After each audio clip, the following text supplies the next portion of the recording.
Did you know that with a podcast, it is the #1 networking tool there is?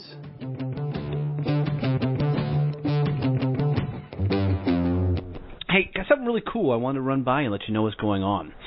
So I'm starting a group that will start taking a deep dive into each one of these episodes. So we'll collectively come together and talk about the shows, talk about the guest. I'll be bringing back some of the guests to do some Q&A sessions and really take a further dive into their story, their journey, the episode, talk about, maybe some of the things you wish I would have asked on the episodes, do some Q&A sessions and the like. As a friend put it to me, it's really like a book club, but for the podcast. So a couple times a week, we'll go in, we'll break down the favorite shows of the week, and have cool discussions around everything that we've heard, we've learned, and want to know about their journey. Some of these guests will come in and they'll teach part of, what makes them awesome at what they do. And then, as always, I'll be providing regular value and content in this group. It's really cool because this only is going to cost $5 a month to join this group. And you'll be able to come in, interact with everybody else in there. So I'll put a link right in the show notes for this that you can jump in, come have a conversation with us, and we will really deep dive into each one of these episodes and help us all rise up together. Thanks for tuning in, guys. It's going to be a great show today.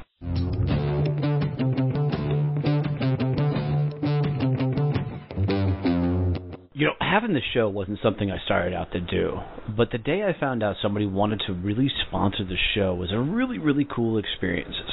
So, guys, I want you to take some time to go check out Point Blank Safety Services and their new nonprofit, Blue Family Fund. These guys are doing some really, really cool things, and Stacy McGovern, who's the CEO over there, has been a dear friend, and she was a guest on the show.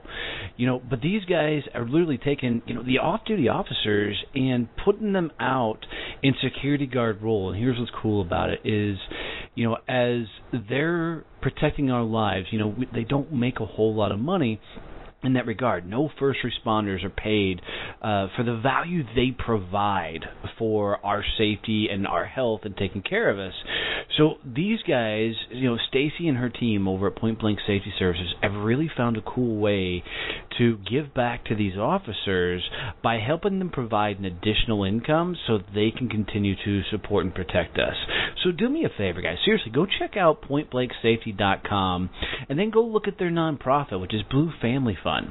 Now, this nonprofit was created because of the success of Point Blank Safety Services. They wanted to give back to the families of fallen officers and be able to give scholarships away to the families of current, police officers. So do me a favor. It would mean the world to me if you would go out and help support this show by supporting Point Blank Safety Services and their nonprofit Blue Family Fund. Just tell them Donnie has sent you. You heard it on Donnie Success Champions, and Stacy will take a tremendous and amazing care of you. Thanks, guys.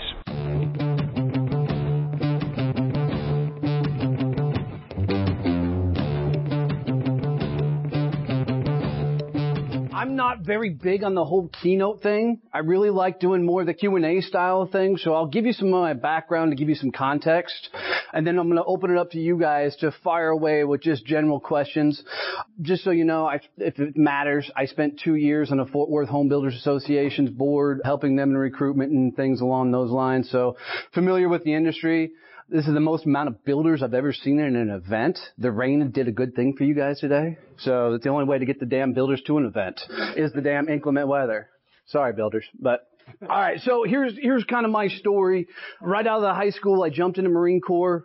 18 years old, stepped on the yellow footprints in MCRD, and I'd love to say I did it for patriotic duty, but no, I had no idea what the hell I wanted to be when I grew up, right? So that was just a natural course of action. I thought I was prepared to go through that trial in my life. And as I hit training day 17, I can remember laying in my rack, looking up at the ceiling. And for a rack, for those people who don't know, that's a bunk bed. Okay? All right, so laying in my bunk bed, looking up to the ceiling, and I remember saying these words. Why the hell do I have to go through this? Why do I have to put up with somebody yelling at me, screaming at me, tell me when to eat, tell me when to sleep, tell me when to go to the bathroom? Why do I got to go through all this? Now, Marine Corps boot camp is 13 weeks long when I went through. Okay? I spent 6 months in Marine Corps boot camp. I got hurt twice. Right? I went through 2 different sets of drill instructors telling me I was going to wash out, that I might as well just throw in the towel, that I wasn't strong enough to finish. The day I became a United States Marine and I walk across the parade deck and they're telling me I'm a Marine, what do you think the first thought that ran through my head was? Don't trip. What was it? Don't trip. Don't trip. Nice. First thought that ran through my head was, damn, that was easy. Guys, when we're going through anything, we're in the midst of it. Right? There wasn't this thought of pride. There wasn't this thought of accomplishment. It was literally, I looked back and thought, damn, that was easy. Now here's the truth. If I went back and did it again, it would kick my butt all over again. See? I will try and prevent that. So when you're going through it, it's so hard to keep your head looking up, right? Because you're in the moment and the emotions get behind you. After I left the Marine Corps, unlike some of my counterparts, I immediately found a sales job. My best friend and his dad had an HVAC service, and I really started off as a technician sales guy. And you guys know this damn Texas heat. There's no fun in crawling under houses and up in attics when it's 10 degrees out. Hottest attic I ever got into was 160 degrees. We were installed a furnace and had to do it in 5-minute stunts. Trading in and out, it sucked. I realized really quickly that I did not want to be the guy getting that dirty. Right? So I'm like, I'll be your sales guy. I don't know what the hell that means, but I'm in. Put me in, coach. I'll figure out sales. Grew that organization into a commercial service. They sold a few years after I left the company for about $4.5 million. I got recruited up to St. Louis. Up in St. Louis, I got involved in franchise sales. So I was helping a very large pharmaceutical company sell pharmacies to franchise students coming out. So we were doing multi-million-dollar transactions for these people. That's the first time I had somebody walk up to me and told me the 2 wisest lessons I learned at a young point in my career. Number 1, this vice president looked at me and said, Donnie, you got to lose the twang. He says, if you're going to climb the corporate ladder and you say y'all, they think you're an idiot. He wasn't wrong. If you're climbing a corporate ladder. If you were playing the white collar, go climb the skyscrapers, which in my mind, that was success. Right? You get the fancy cars, you get the fancy watches, you get the fancy clothes, right? You get that, you climb the tower, that's success. He said, lose the twang. The second thing he told me is never tell anybody you're a veteran. And the reason he told me that, and he wasn't wrong, and the reason he told me that is because being a veteran does nothing in the civilian world. It's nice to have, but all it does for employers is to say you didn't go to college. Right? So he absolutely wasn't wrong. When I took those 2 things into account, my career skyrocketed. I was doing deals in New York and Chicago, and I had to completely lose the twang. I still say y'all. Right? But my career took off, but I was flipping miserable. Right? I was selling, I was doing big numbers, but I just didn't like it because I wasn't being me. Right? I was pretending to be somebody else. Man, if I went up to the Northeast and I hung out with my buddies in Jersey, all of a sudden I wanted to slick back my hair and get this, whole persona about me. Right? Now try go and spend time up there and then come back to Texas and sell something. It never works. Never works. Right? So I left St. Louis. We were bought out by Cardinal Health, a Fortune 1 at the time, and I didn't understand corporate politics and got corporate downsized.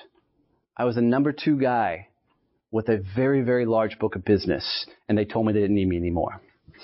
So I came back home. I am sitting on about 24 years old at this point, maybe 25.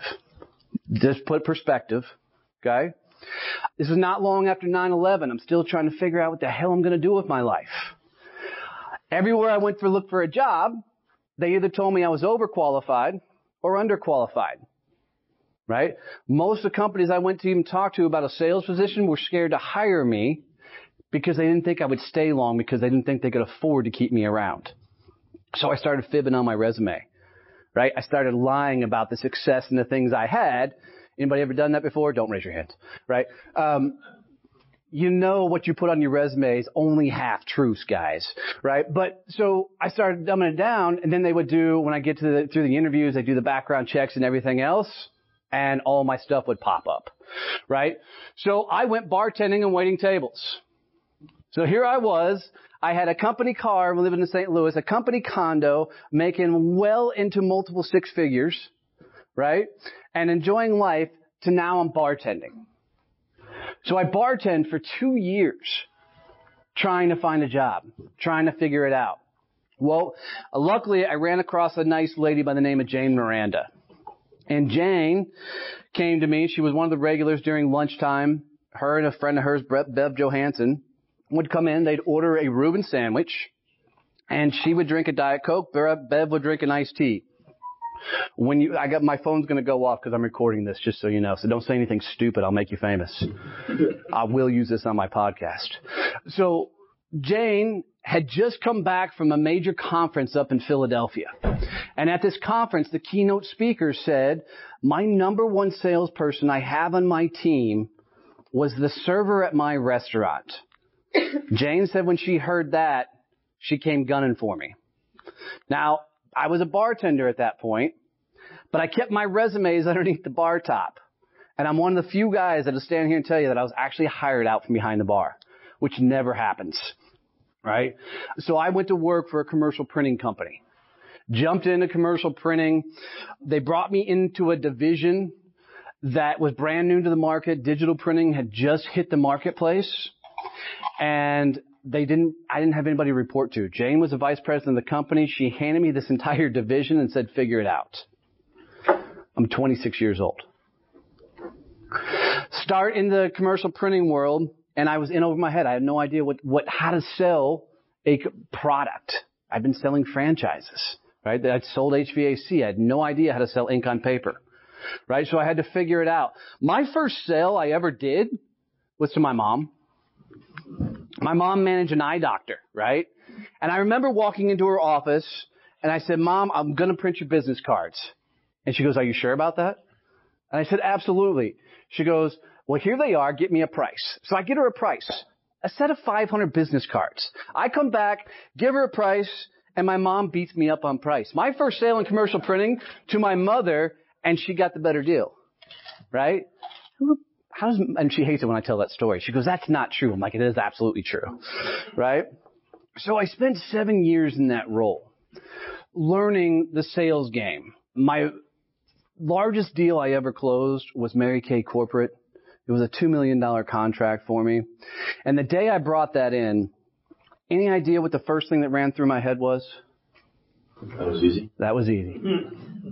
And the problem was that all the way up to that portion, dude, it was kicking my butt, right? I couldn't get in. I couldn't get the meetings. I couldn't get the deal set. So let me tell you the stupid thing that I do not recommend that I did to land that deal. So I made a cold call, 8:30 at night, to a gentleman by the name of Keith. And he happened to be still working in the print shop. They had their own on-site print shop. So I called Keith up and I said, Keith, I'm going to be in your area. I'm swinging by. He's like, Donnie, I don't have time for you. I said, what time don't you have time for me? He goes, I'll be in and out of the office the other day. If you catch me, you catch me. So I went in, and instead of going through the front door, I drove around back of the warehouse, and I walked into the back warehouse where I didn't know at the time, but that's where the print shop was. I walk in, there's somebody working on a print press. I walk up, and I just introduce myself. The person doesn't introduce themselves back. They just kind of stood there and looked at me like I had two heads. I have no clue why I'm standing in this damn warehouse. So I introduce myself again. And he turns and he shakes his head and he goes, well, I'm Keith. And so Keith and I start talking and we ended up hitting it off.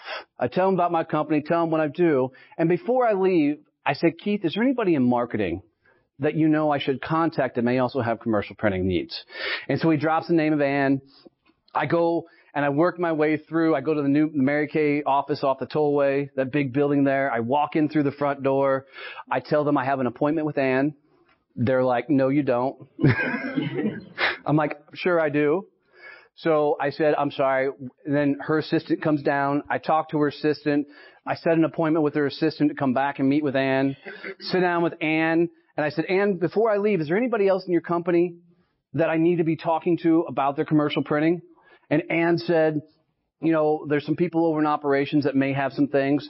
So I find out who's in operations. I go through the same process. I meet the people in operations. They introduce me to the people in accounting. The accounting introduces me to the legal team. So now I've known all these different divisions inside of Mary Kay. Here's the stupid thing I did. I went back down to the front desk. This was a couple weeks later after the first visit. And I said, I need a conference room. The young lady at the front desk looked at me and said, what the hell do you need a conference room for? I said, I need to schedule a meeting. She goes, okay. I said, Ann's going to be in there. At the time, Ann held she was an executive vice president inside Mary Kay. And I said, Ann's really wanting to put this meeting together. She goes, okay, if Ann's on it, I'll do it. So I schedule a board meeting or a meeting. I invite Keith. I invite the people from operations. I invite the accounting department. I invite the legal department. I invite the marketing department. And I have 6 different departments now coming to this conference room. And they have no idea why. When they're all there, they're doing their chit chat. I walked in and I took the vice president of my company with me, which was Jane. And I told Jane what I'd done. And when she proceeded to give me some very colorful language all the way on the drive there, she goes, I can't believe we're walking into this. We walk into this, and when I tell them what I'm doing, they're pissed. I mean, they are extremely livid that I scheduled this meeting, brought everybody together. After the few minutes of chaos, I looked at them and I said, hold on, guys. I said, if I can't in 5 minutes prove how I can save you guys a ton of money by expediting your services, turn it over to the new digital printing format, then, you know, I'll walk out and I'll never do business with Mary Kay. They gave me the shot. We walked away with a $50,000 PO out of that meeting. And part of it was just because we got all the people in one room, right? Everybody was doing their own thing. We turned it on to online printing and digital process. Okay? That story still gets told around Mary Kay because I was a young idiot that pulled all these people together. But I had that contract for a number of years leading up to that point. About 7 years into that career, we have the wonderful years called 07, 08, 09. Anybody remember those years? Stand by, guys. They're coming back. All right. We have been sitting way too nice for too long. We're about to get punched in the face very soon. Okay? It hit the printing industry about 07 when that came through. And that's when things started going south. I remember Mary Kay calling me up and say, hey, Donnie, we're not going to do any large orders. We're shipping those all over to China. So I had POs that were, $250,000 that were getting sent to China. I was getting $1,000 and $2,000 jobs. Our company went from 40 million to 9 in about a year and a half. And the bank forced us into bankruptcy. And I remember it was really weird being a sales guy, being part of bank conversations because of my book of business. And we survived. We sued the bank. We won, blah, blah, blah. We got through that, right? And we came out on the other end. And it came to time to transition into a new career field. I wanted to try something else. My father had handed me a book at the age of 13 that I didn't read until the age of 22 because I'm a knucklehead. But it was a book, Think and Grow Rich by Napoleon Hill. Anybody ever read it? Right? It's a good book. Good book. I can tell you that book didn't change my life. What it did is it opened me up to a world that there's people that actually teach all the things we struggle with. There's people that teach marketing. There's people that teach sales. There's people that teach everything out there if we're willing to go look for it. So I started looking. It's the first time I found a coach. It was the first time I started, going to conferences, getting on stages and doing those type of things. So I figured my next transition, I was going to be the next Tony Robbins. That was going to be my goal, right? I was going to be the guy on stage, changing lives and everything else. Well, I didn't have enough credentials. I didn't know how hard it was going to be. So instead I became a sales trainer, right? So instead of going and standing on all these national stages inspiring people, now I was in a spot where I was teaching people how to get in sales. You want to know one of the toughest jobs in the world?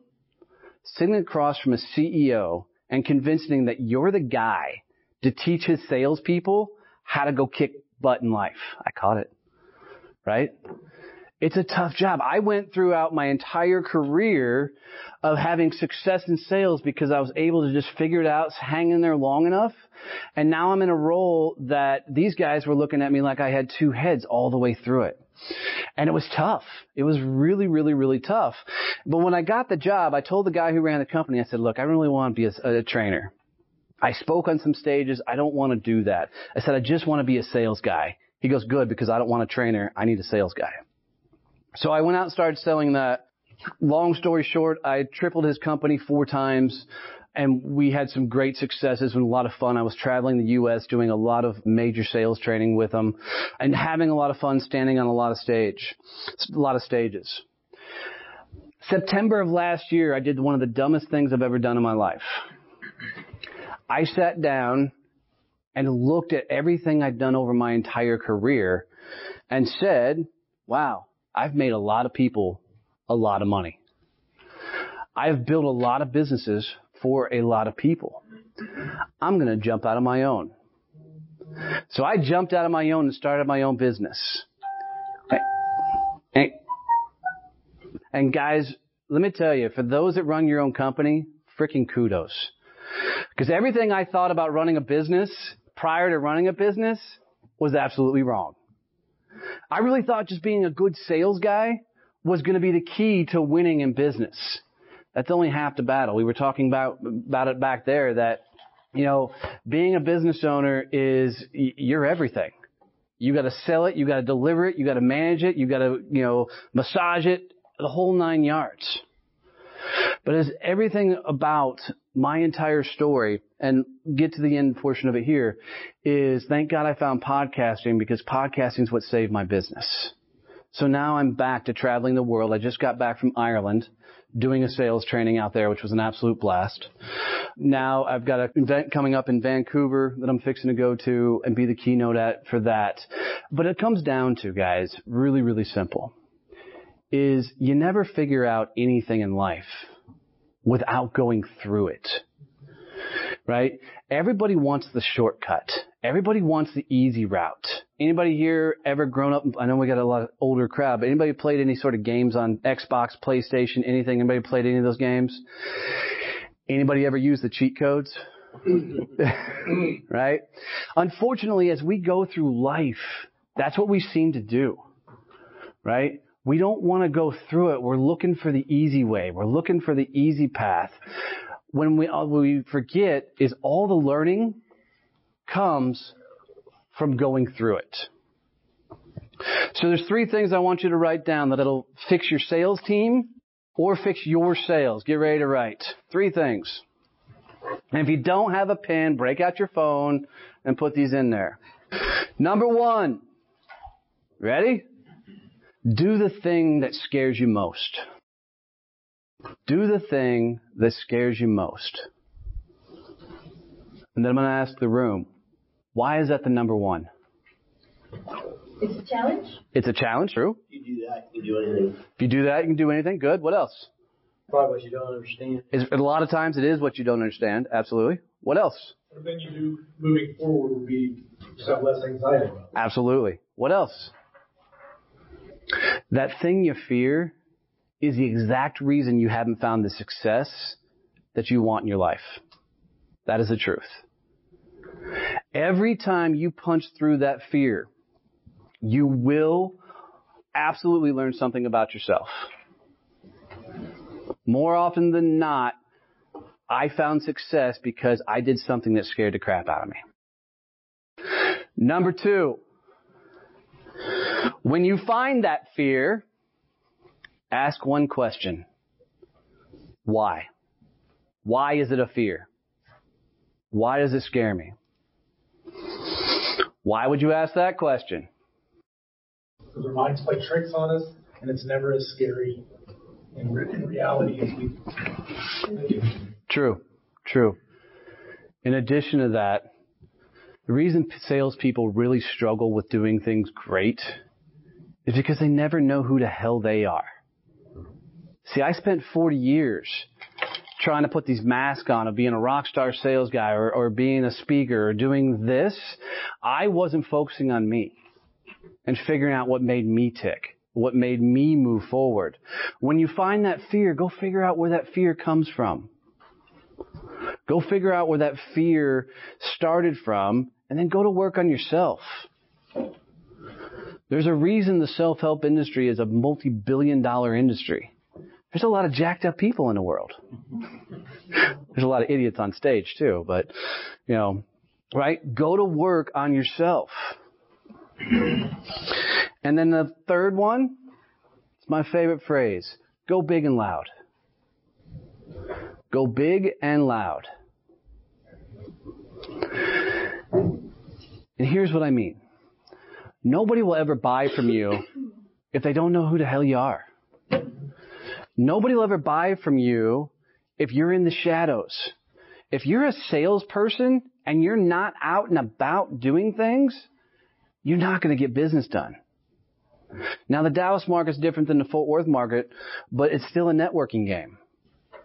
Sales has so transitioned from the years of me being a guy who kicked in doors and cold calling to win.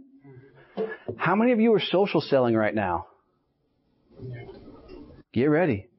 If you're not, you're in trouble. You got to get into the social game. It's the reason I started a podcast. That's my way of going big and loud. Did you know that you can start a podcast for no money? Just for the record. Right? Why would you start a podcast? It's exposure. Here's the great things about podcasting. Just a segue, 2 seconds, because I love it so much. Right? Did you know that with a podcast, it is the number one networking tool there is? How different is a phone call when you call up and say, I need to sell X, versus I'd have a podcast I'd love to have you can be a guest on? It completely changes the dynamic of the conversation. And just on that note continued, you don't have to do a podcast on your frickin' industry. If you're into fly fishing, do a fly fishing podcast. Right? Whatever you're into. And now you can use that as a leverage and gateway to get anybody you want to. There was a gentleman came through town not too long ago. I wanted him on my podcast. He had a huge event out here in Dallas. I just went to his event, walked around all the lines to get into it, got to the desk at the end. 2 young gals at the end of the desk looked at me and said, can I help you? And I said, I'm here to see so-and-so. His show doesn't come out till November, so I'm not name dropping, sorry. I'm here to see so-and-so. And they said, do you have a ticket to get in the event? I said, no. They said, well, how can we help you? I said, I have a top 200 podcast on iTunes. I'd love to interview him. They both jumped up, said 1 second, went back, got him, brought him forward. I sat down in a 5-minute conversation. He's coming on the show. And then he said, are you staying for the rest of the conference? And I said, no. He goes, you literally just came here to get me on your show. I said, absolutely. He goes, that's freaking brilliant. Right? It is a phenomenal networking tool, but you gotta go big and loud. Right? You've got to put yourself out there, which goes back to number 1, is you got to do the things that freak yourself out.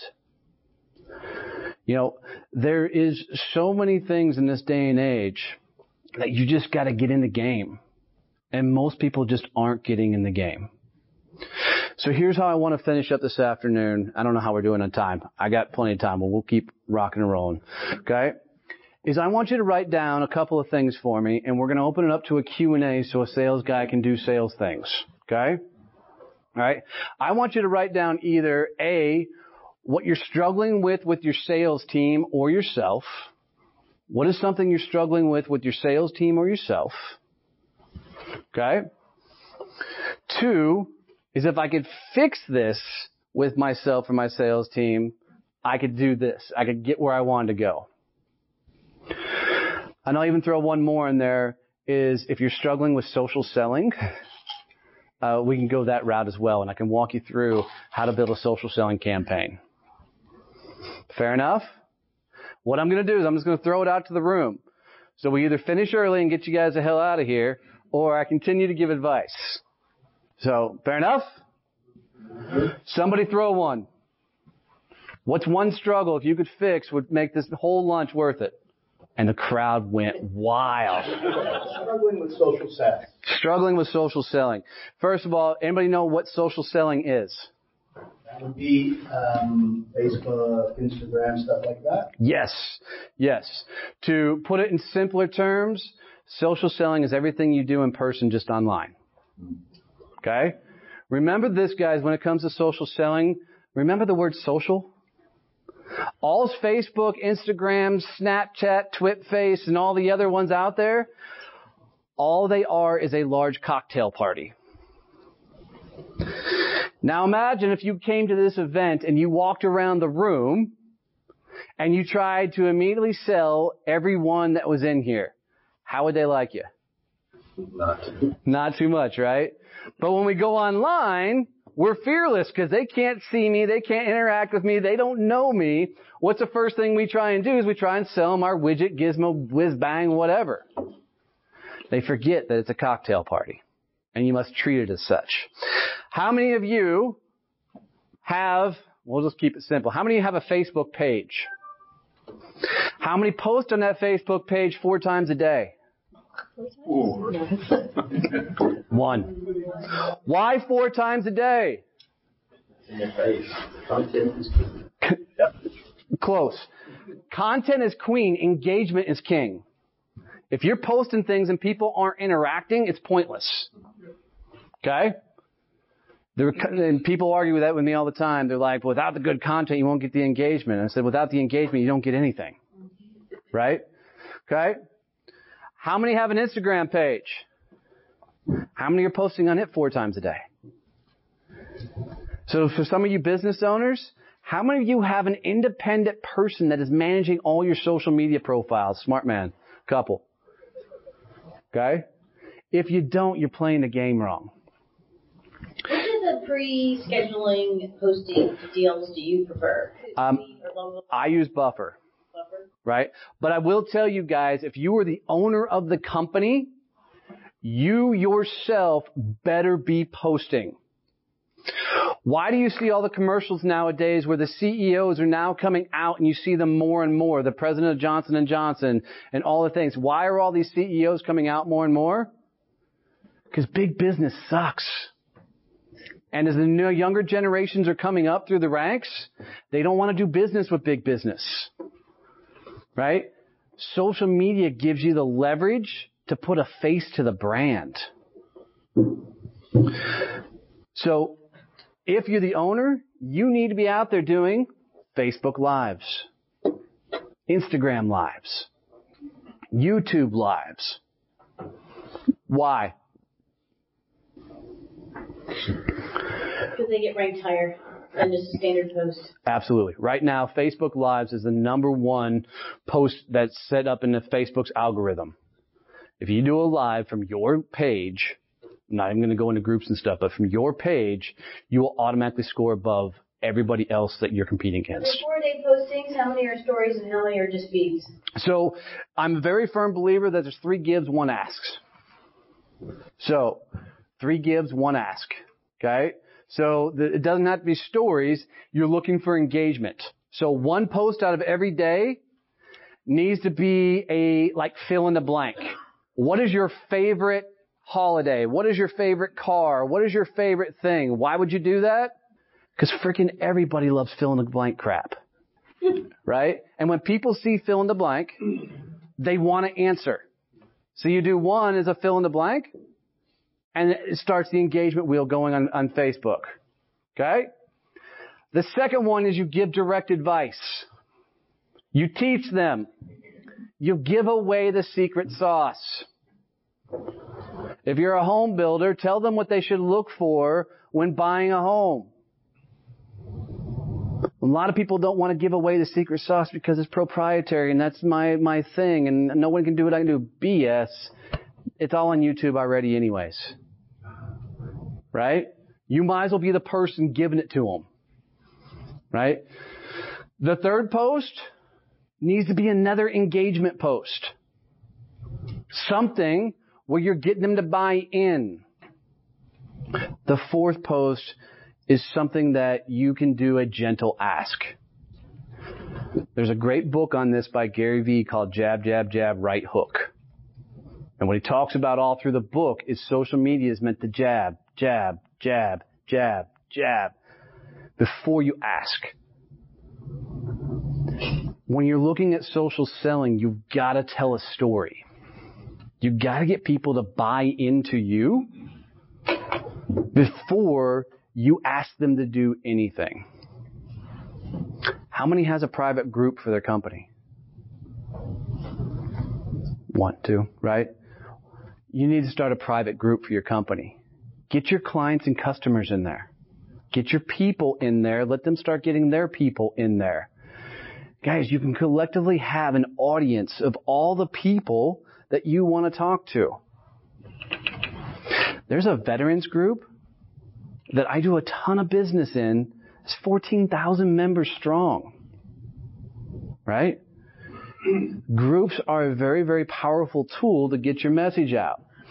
Problem is most people, when they go network and stuff, they network where all their competition is.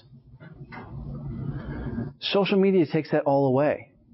You can create the place where everybody comes from. You want to sell to a builder? Drop so much massive volume, awesome ideas, posts, and things that gives them so much freaking value that all the builders come and want to hang out in your group because you're constantly giving them things they need to make their business better. Right? That's the big and loud side of things. Who's on LinkedIn? Who does sales on LinkedIn? Why are you on LinkedIn? Because somebody told me I needed to be on there. It's a way to keep up with everybody as they're jumping jobs and stuff, right? It's my resume. Why the hell would you be on a platform if you're not going to use the damn thing? Well, I use it more for building familiarity in between sales calls, so I don't sell directly on LinkedIn, but I use it to keep in touch with people. Okay, I like that. But do you guys know that you can get to access to pretty much anybody in the world that you want to get access to via LinkedIn?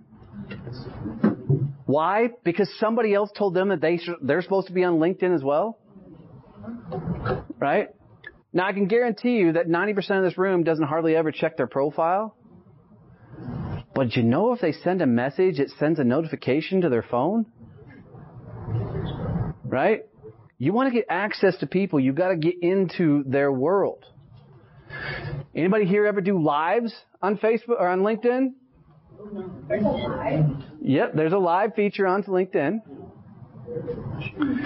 Right now, the algorithm is swinging at the moment that text-based posts are killing it on LinkedIn. The videos have dropped secondary. It used to be videos were number one. Right now, text-based post. Anybody ever seen the annoying-looking post that has a sentence, white space, sentence, white space, and it's like this elongated post? Anybody know why they do that? Scrolling. Put it up on your cell phone. It makes it easier to read. When you see a wall of text, nobody reads it. That's why the articles have lost so much traction, because nobody's going to them. If you're going to put a link in your post, put it in the comments. Because why? LinkedIn, Facebook, all those places, they want to keep you on LinkedIn, Facebook, all those places. They don't want you to scatter. Right? So you put all the links for anything you want them to go. In addition to that, who here has some sort of white paper that they're just giving away for free on LinkedIn, giving away for free on Facebook? Guys, you can go to programs like MailChimp, spend $20, it'll give you a landing page. You put out some simple sort of white paper that just tells people, hey, here's some free information that you really need, and give them some real value. They come, they give you your email address to get the white paper, and now you've got their personal email and you're corresponding on a regular basis. Everything you did as a salesperson translates into the social game. You just got to get in the game. And I can tell you, as hard as some of you guys grew up kicking doors in and cold calling and the whole 9 yards, if you put that same effort on the social game, you'll outsell anything you've ever done in your life. I can tell you every morning, my morning starts off with an hour on social media. And then I spend 2 to 3 hours every day. Telling people where I'm at, what I'm doing, going live, interacting, jumping in other groups where I know who my key targets are, doing lives in their groups, right? And having conversations. You have a question? Yeah, how much is too much though? Your audience, listen to your audience. They'll tell you, right? If you put a post out and you get no engagement, that's on you. Change up the game and do a different post. If you do a post and it gets a ton of engagement, double down on that post. And then ask the question, why the Sam Hill did that one work? Because if you don't, all too often people put out posts and they're like, here we go, let's just see what happens, without putting any thought process behind it. Is this helpful? Right. How much do you use Google Analytics? Not anymore. Google's gone. Google AdWords, they got so overpriced that everybody dumped all their money into Facebook and everything else, so we're not even playing with Google Analytics anymore. We're doing it all through Facebook Analytics. I'm doing a lot through my MailChimp Analytics. Instagram, doing all their stats and everything else. Guys, it's so cool. I mean, they'll tell you exactly when to post, what time to post, how often to post, if you just go read the stats in the back end, right? And really get into learning what's working and what's not working and look at it. So, long answer, but yeah, not at all. So you give a business and personal page on all social media sites? Yes. The only one that I suck at completely is Snapchat. I know some people use it for business. I haven't figured it out yet, right? That's just. I think there's lines it's using with a stat, like 87% of users of Snapchat are teenagers. Yeah. So you got to go where your demographics are. But I will say that Facebook is still right now king. I'm not the advertising guy. I can't really help you out with advertising other than to tell you that you can put an ad right in the seat of the exact person you want to talk to. It is absolutely crazy what you can do with Facebook ads. Okay. Any other questions on Soul? Yeah. I've posted before on Facebook for like open houses. And as a home builder, obviously our posts are about homes. And I get the Facebook message back that they've rejected because I'm discriminating on homes or something, and they have to do a manual review. So a couple things. Facebook hates a couple of things. Of course, they hate profanity. That's their number one. They will show. I know it's not there, right? Stop cussing, dang. No. They hate numbers. They absolutely despise. That's not me. Numbers. So if your post has numbers in it, like it's a $300,000 homes or things like that, it goes into the realm of, well, everyday people can't afford that. So they lock it down. Which is frustrating when you got to do that and you've got to go through the manual, you have to appeal it. So how I would do an open house is I would do a series of very put together posts that tells a story. I'm going to do a series of what is the number one things you're looking for in a home? What are those things that you really want? What things don't you want in a home? And I'm going to get a ton of engagement rolling. And I'm going to get it all around Facebook's ad process.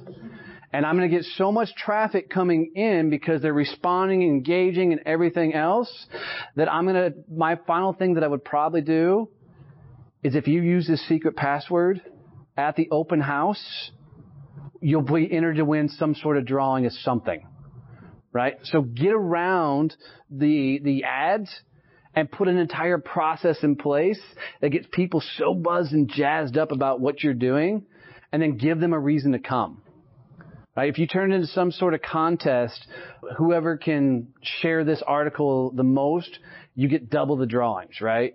But before you do any of those asks, you've got to get engagement so high. And the stupid ones. My favorite thing about a house is fill in the blank. They rock. People will answer those. I did one the other day, and it was, what's your favorite season? And I really was expecting people to come back and go winter, fall. No, they were like hunting season, baseball season, and it just went nuts. Everybody talking about all these different seasons. It was a complete fluke on my part. Not like I planned on them doing it, but then all of a sudden it went duck season, rabbit season, and then all the gifts came out, Bugs Bunny, and, that's another thing, gifts. If your post is moving, okay, and there's people engaging with it, and all of a sudden it stalls and it's not going, throw a GIF in there. And if you guys don't know what a GIF is, it's just a little animated picture.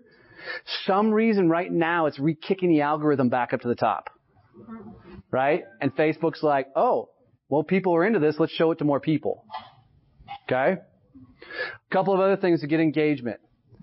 When you put a post out, the first and second person that responds or comments, respond and comment using that person's name. So you do at the person's name and respond in kind. Okay? Then you do not respond again for 1 hour.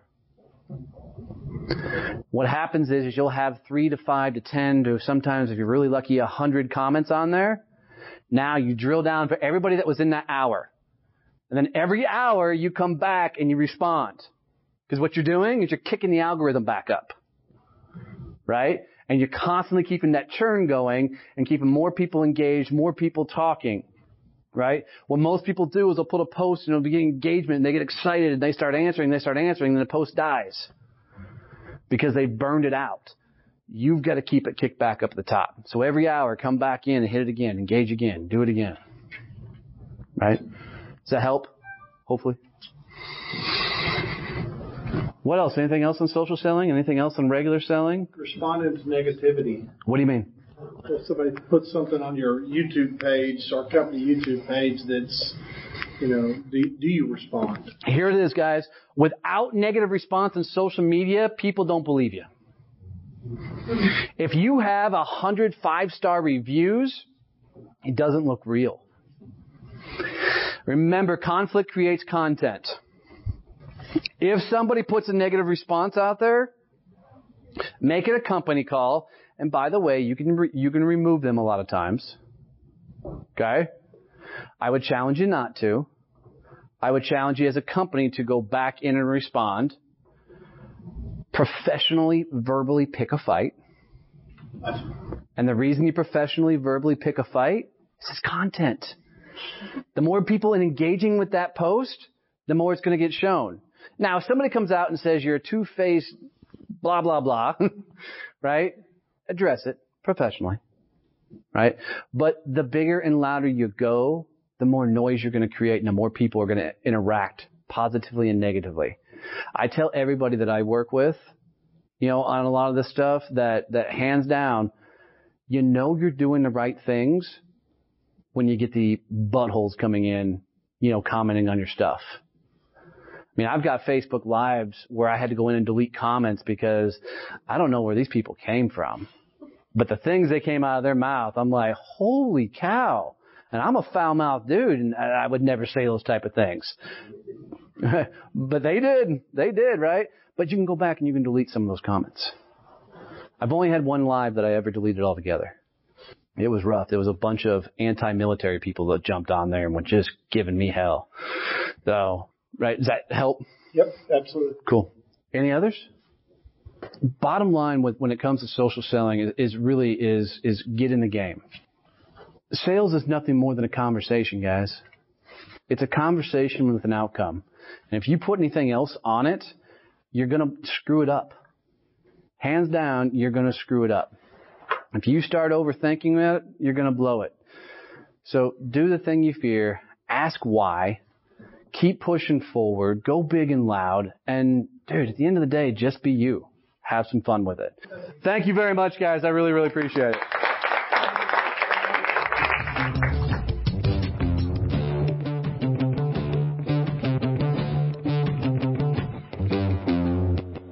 You know what, guys? Really, thank you for listening to this episode. I really appreciate it. It's a lot of fun putting these together. I wanted to make sure before we got out of here that you knew what we were doing with social content. What we found was because of the podcast, we have a unique way of helping you get your social content out on a very easy way. What we're doing is we're interviewing people. And from that interview, we will capture a lot of information that will then be turned into videos, memes, articles, all things you can use for your social content. I know, like for me, one of the biggest struggles I had was, what do I put out there? What do I say on a regular basis? Well, we'll help do all that for you. So if this is at all of interest to you, reach out to us and let us help you grow your social media channel. I can tell you I did this for my business, and my social media is completely taking off. My Instagram, since I started doing this, jumped to over 10,000 followers, and it continues to grow.